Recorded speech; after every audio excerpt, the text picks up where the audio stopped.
We use water every day, but do you know where it comes from and how it gets here?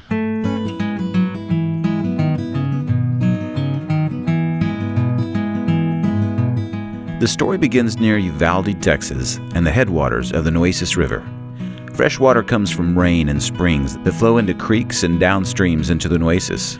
As the fresh water makes its way downstream, it's joined by the Atascosa and Frio rivers. The entire area that flows into the Nueces is called our watershed. In Texas, the water flowing down creeks and streams is owned by the state, so the state gives the city of Corpus Christi rights to the water for all its users.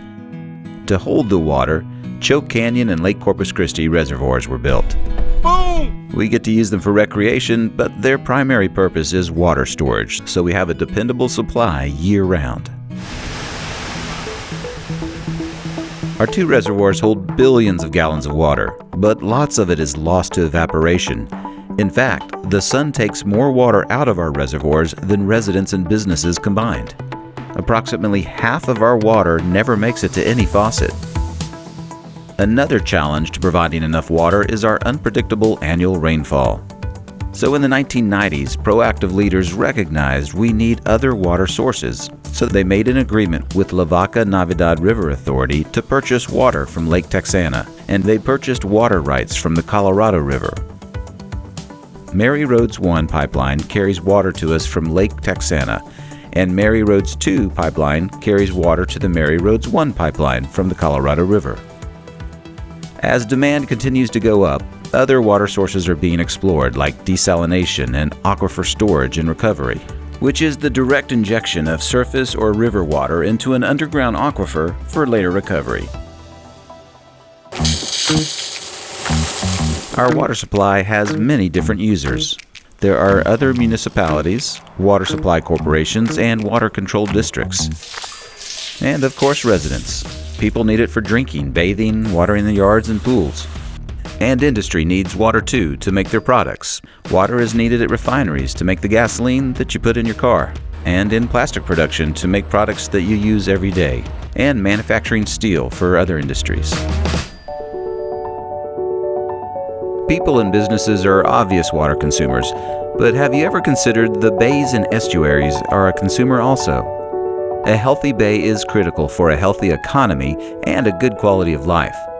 When Choke Canyon Reservoir was constructed, the permit had a legal requirement to provide a minimum amount of fresh water to the bays and estuaries to keep our bays healthy. The fresh water that flows from the reservoirs down the river delivers nutrients and sediments to the Nueces River Delta. Sediments in the water are vital to keep the shoreline from eroding, and nutrients stimulate the food chain. The fresh water also regulates salinity. Without it, the salinity would rise and many species would not survive. Beyond providing a great view and habitat for wildlife, a healthy bay is crucial for ecotourism and water sports. Plus, it's necessary for many recreational and commercially important species of fish and shellfish. Many of the items you enjoy on your dinner plate are dependent on a healthy bay.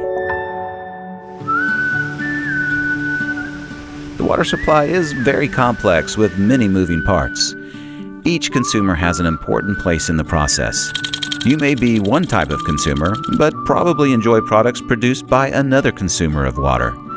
Maybe it's gasoline for your car or seafood from the bay, or you're a tourist who likes to birdwatch. And don't forget, there are water consumers who can't speak for themselves, like baby crab or fish, who need a mixture of fresh and salt water to hatch and grow. Whether you're a resident, tourist, city leader, refinery, or a fish, we all depend on water.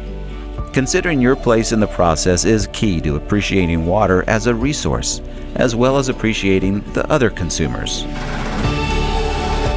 Our bay and estuaries and all of its wildlife are counting on your support to continue providing a balanced water supply for all of us here in the Coastal Bend.